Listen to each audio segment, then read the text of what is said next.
Buenos días, aquí estamos otra vez juntos estudiando la palabra de Dios. Hoy vamos a estar en los Hechos de los Apóstoles, capítulo 2. Vamos a ir al versículo, vamos a ver el versículo 40 nomás, pero quería leer del versículo 2, del capítulo 2, versículos 14 al 47, para tener una idea de lo que estaba pasando cuando miramos aquí el versículo 40. Pero antes de empezar, vamos a orar. Padre, venimos en tu nombre de tu Hijo Jesucristo. Te damos gracias por este día, te damos gracias por salvarnos, te damos gracias por el perdón de nuestros pecados y te pedimos que estés aquí con nosotros hoy día, que nos ayudes a entender, nos ayudes a aplicar y caminar en obediencia a las cosas que entendemos y aprendemos y dirige nuestros corazones en este momento. Así que miramos a tu palabra y habla a nuestros corazones en las áreas que necesitamos escuchar de ti. Te damos gracias. Te pedimos esto en el nombre de tu Hijo Jesucristo. Hechos capítulo 2, versículo 14 al 47, dice: Entonces Pedro con los 11 se puso de pie y dijo a voz en cuello: Compatriotas judíos y todos ustedes que están en Jerusalén, déjenme explicarles lo que sucede. Presten atención a lo que les voy a decir. Estos no están borrachos como suponen ustedes. Apenas son las 9 de la mañana. En realidad lo que pasa es lo que anunció el profeta Joel.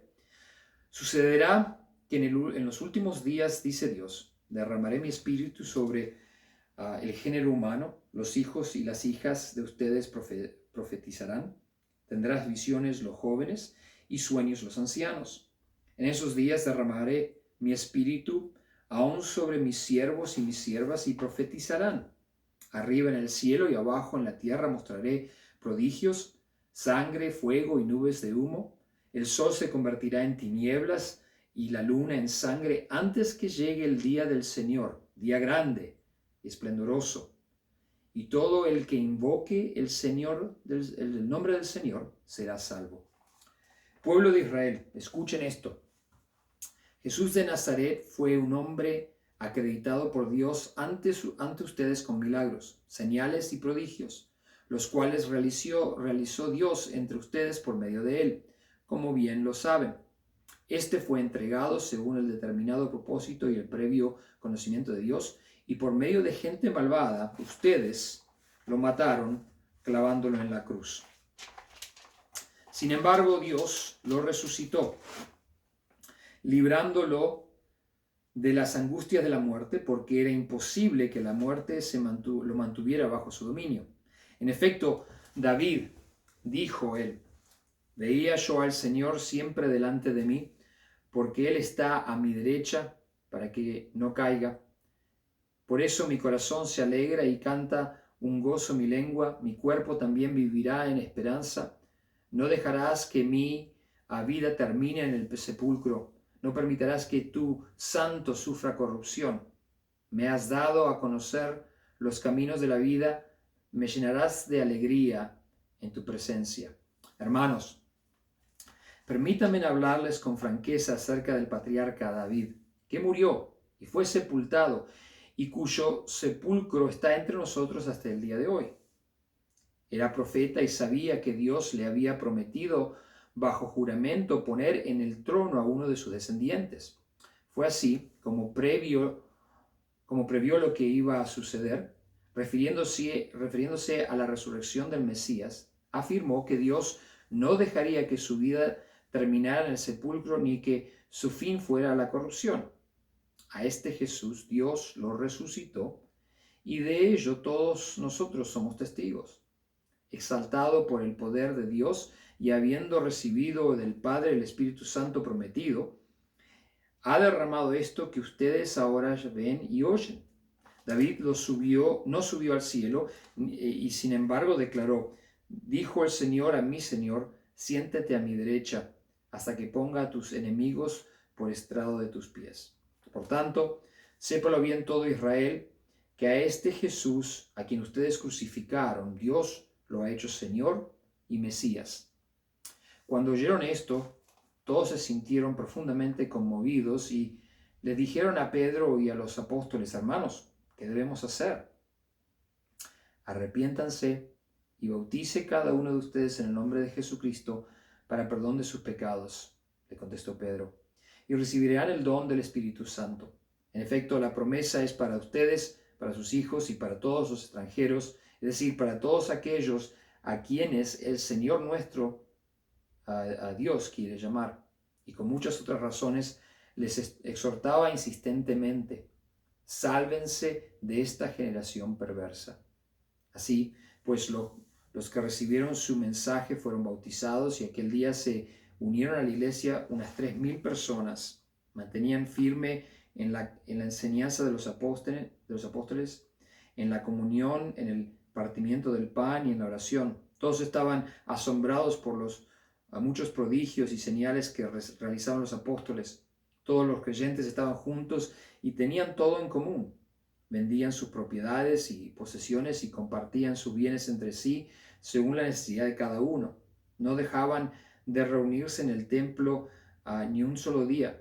De casa en casa partían el pan y compartían la comida con alegría y generosidad, alabando a Dios y disfrutando de la estimación general del pueblo. Y cada día el Señor añadía al grupo los que iban siendo salvos. Entonces aquí, en el capítulo 2 de Hechos, en el versículo 40, llegamos al fin del sermón de San Pedro en el día de Pentecostés, como hemos leído. Y con esto el libro va hacia la siguiente sección de los Hechos de los Apóstoles, donde Lucas, quien escribió los Hechos, nos da la primera vista dentro de la vida de la iglesia, el principio de la iglesia, el nacimiento de la iglesia, y cómo los creyentes individualmente y como parte de la iglesia vivían, ahora que eran nuevas criaturas en Cristo.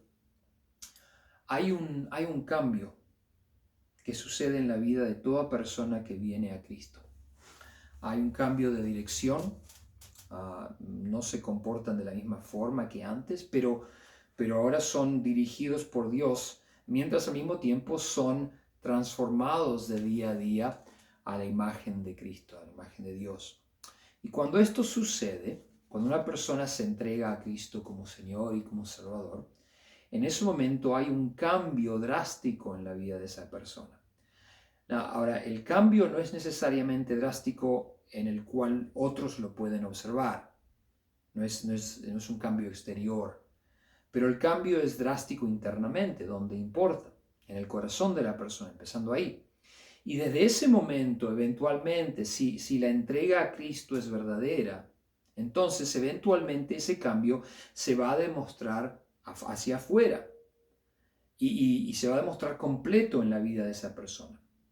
El escritor C.S. Lewis, fue el escritor de los libros Las Crónicas de Narnia, dijo: si tú te has verdaderamente entregado a Él, entregado a Cristo, entonces debes seguir que vas a intentar de obedecer a Dios, no porque esperas ir al cielo, como si ese fuera el premio de tus acciones, pero porque inevitablemente quieres actuar, vivir de cierta forma, porque has tenido el primer, apenas visible brillo del cielo dentro de uno mismo.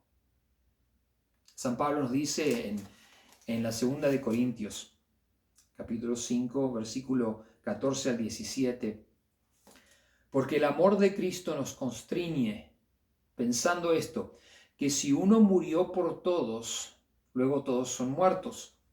Y por todos murió para que los que viven ya no vivan para sí, más para aquel que murió y resucitó por ellos. De manera que nosotros de aquí en adelante a nadie conocemos según la carne, y aún si a Cristo conocimos según la carne, empero ahora que ya no le conocemos. De modo que si alguno está en Cristo, es nueva criatura. Las cosas viejas pasaron y aquí todas son hechas nuevas. Y dice ahí en el versículo 15, y por todos murió Jesucristo, ¿verdad? Para que los que viven en Él ya no vivan para sí, pero para aquel que murió y resucitó por ellos. ¿Cómo estamos entonces viviendo esta vida en Cristo? Si somos cristianos, vivimos en Cristo, vivimos por Cristo. En el mundo la gente, especialmente los jóvenes, usan una frase como Estoy viviendo mi mejor vida. Yo escucho muchos jóvenes decir eso, estoy viviendo mi mejor vida. El creyente debería estar diciendo y haciendo, estoy viviendo la vida de Cristo. Tu mejor vida y mi mejor vida, aparte de Cristo, afuera de Cristo, apartada de Cristo, es un montón, es una montaña de abono. El apóstol Pablo otra vez nos dice, después de haber apuntado a sus logros, todo lo que pudo hacer en este mundo, antes de ser cristiano, cuando era fariseo, cómo había subido esa escalera de fariseo y todos esos triunfos que tenía, los cuales logró en su propio poder, en su propia sabiduría. Nos dice en Filipenses 3, a 3:7, dice, pero las cosas que para mí eran ganancias, ellas reputado perdidas por amor de Cristo. Y ciertamente aún reputo todas esas cosas perdidas por el eminente conocimiento de Cristo Jesús, mi Señor, por amor del cual no he perdido todo y téngolo por estiércol para ganar a Cristo. La palabra estiércol es exactamente eso, lo que sacan de los establos todos los días, ¿verdad? Lo que los caballos nos regalan después de darles de comer. Todo lo que él tenía, dice, todo lo que yo había ganado era un montón de abono. ¿Estamos viviendo nuestra mejor vida o estamos viviendo la vida de Cristo? Una de esas vidas es una montaña de abono. Y si uno continúa viviendo para este mundo y no tiene a Cristo, está perdido por toda la eternidad. Entonces, Pedro en el versículo 40 les advierte y les da una orden. Dice, y con otras muchas palabras testificaba y exhortaba diciendo, sed salvos de esta perversa generación. Lucas no nos dice todo lo que Pedro había predicado. Dijo que muchas otras cosas le dice, pero nos informa que Pedro exhortó, advirtió a todos los que estaban escuchando de muchas formas, y estuvo seguro, entonces se aseguró que habían escuchado el Evangelio y se aseguró que entendieron las ramificaciones del rechazo del Evangelio. La frase generación perversa que usa Pedro ahí es una frase del Viejo Testamento y es en referencia a una generación que es cabeza dura, una generación que es rebelde, es una generación que no es fiel a Dios. En el Salmo 78, versículo 5 dice, Él estableció testimonio en Jacob y puso ley en Israel, lo cual mandó a nuestros padres que le notificasen a sus hijos, para que lo sepa la generación venidera, y los hijos que nacieran y los que se levantaran y cuenten a sus hijos, a fin de que pongan en Dios su confianza y no se olviden de las obras de Dios y guarden sus mandamientos y no sean como sus padres, generaciones contumas, esa es la misma palabra, y rebelde, generación que no apercibió su corazón ni fue fiel para con Dios su espíritu. Los judíos en Pentecostés, en ese día que estaba San Pedro hablando, eran parte de esa generación que rechazaron a Dios, la generación que vio al Mesías y lo rechazaron y lo crucificaron. San Pedro les dice, ustedes por medio de gente malvada lo mataron y lo mataron clavándolo en la cruz.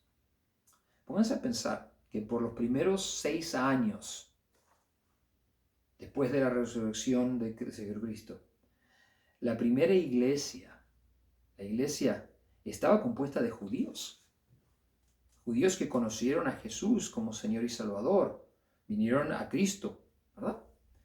No fue hasta cuando Pedro fue llamado en Hechos 10, en el capítulo 10, para testificar el Evangelio a los paganos. Entonces ahí los que no eran judíos fueron parte de la iglesia, hicieron parte de la iglesia. En ese momento, después San Pablo, en el capítulo 14, va en el área de Galicia y todo eso y comparte el Evangelio y todos estos paganos vienen a Cristo.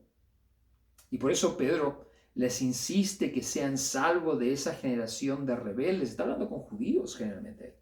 ¿Por porque el juicio de Dios va a venir pronto. Y va a venir a ellos que rechazan al Mesías. Y lo mismo pasa hoy. Si somos de ellos que rechazamos al Mesías, somos parte de esa generación perversa. Entonces la misma advertencia es para todos, judíos y paganos. Porque todos aquellos que rechazan a Jesús sufrirán el juicio de Dios. En el Apocalipsis, capítulo 20, versículo 1 en adelante, dice: y vi un gran trono blanco, y el que estaba sentado sobre él, de adelante del cual huyó la tierra y el cielo, y no fue hallado el lugar de ellos.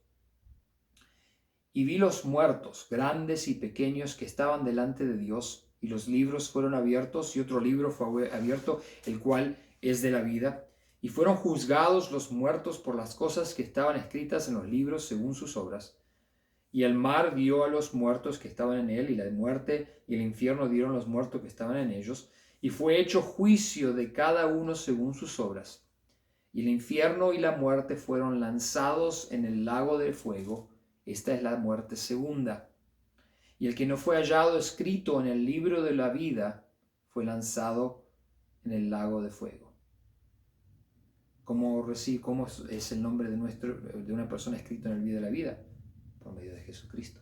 En el momento que uno cree en Jesucristo como Señor Salvador, ese nombre está puesto en ese libro de vida. Entonces, ¿de qué generación somos? Este mundo divide a la gente entre razas, color de piel, sexo, país o antecedentes legales, antecedentes económicos. Dividimos a la gente en grupos, ¿verdad? Hacemos eso. Siempre estamos dividiendo, o aquel viene de allá, o ese de este tipo viene de ese país, o tiene ese color de piel. La Biblia solo tiene dos grupos de gente: creyentes e incrédulos. Nada más. Ellos los dividen entre ellos que tienen a Cristo, porque se entregaron sus vidas a Él, y aquellos que no tienen a Cristo, porque lo rechazan a Cristo. Entonces, esos son los únicos dos grupos. Podemos tener nosotros distintos grupos como queremos para hacer cosas, pero cuando estamos de frente de Dios va a haber dos tipos de gente: los que tienen a Cristo como Señor y Salvador, y los que no tienen a Cristo. Y los que no tienen a Cristo no tienen eternidad con Dios. Van a estar perdidos en el infierno por toda la eternidad. Entonces, ¿somos una generación perversa o somos una generación elegida? San Pedro nos dice después, en la primera desde Pedro, capítulo 2, versículo 9 y 10, dice: mas vosotros sois linaje escogido, generación escogida, ¿verdad? Real sacerdocio, gente santa, pueblo adquirido, para que anunciéis las virtudes de aquel que os ha llamado de las tinieblas a su luz admirable. Gente que anuncian, que cuando fueron llamados contestaron. Dice el versículo 10: vosotros que en el tiempo pasado no eras pueblo, mas ahora sois pueblo de Dios, que en el tiempo pasado no habías alcanzado misericordia, mas ahora habéis alcanzado misericordia. ¿Cómo alcanzamos misericordia? Aceptando a Jesucristo como Señor y Salvador. ¿A dónde pertenecen? ¿Qué generación son? Y la elección es de ustedes, la elección es nuestra personalmente. Entonces uno tiene, la elección es tuya para la bendición o para las consecuencias. Eso es personal. Nadie va a hacer esa elección por otra persona. Cada uno de nosotros decidimos cada día, en ese día, a quién vamos a seguir y por quién vamos a vivir. O Jesucristo o por nosotros. Tener vida eterna porque Jesucristo es nuestro Señor y Salvador, o siguiendo vivir nuestra vida, mi mejor vida, pero separado de Dios. Y eso es una pregunta y una advertencia que, como le dio San Pedro a ellos, nos da a nosotros.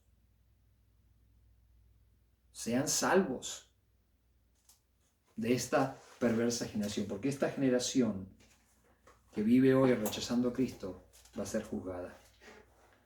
Y Jesucristo vino y murió en la cruz por nuestros pecados, para que no seamos juzgados de nuestros pecados, para que tengamos vida eterna, para que seamos salvos. Y hoy es el día de elección. Hoy es el día, si no ha elegido a Cristo como Hijo y Salvador, que tenga la oportunidad de ser salvo. Porque mañana no le es prometido a nadie. Mañana no viene. Hoy es el día de salvación. Padre, te damos gracias por este día. Te damos gracias por el día que nos ha dado. Y te pido que si hay alguien que no te conoce como Señor y Salvador, que entreguen su vida a ti, que te pidan perdón por pecados y dale vida eterna. Y después que caminen contigo en obediencia. Llénalos de tu Espíritu Santo y dales lo que necesita para poder vivir una vida que te agradezca. Y al resto de nosotros, ayúdanos a caminar contigo. Ayúdanos a acordar de tu palabra y qué es lo que requieres de nosotros y cuánto nos amas. Te damos gracias por este día y te pedimos esto en el nombre de tu Hijo Jesucristo. Amén. Que Dios los bendiga, que tengan una buena semana, cuídense, estén sanos y con los ojos a Cristo. Bendiciones.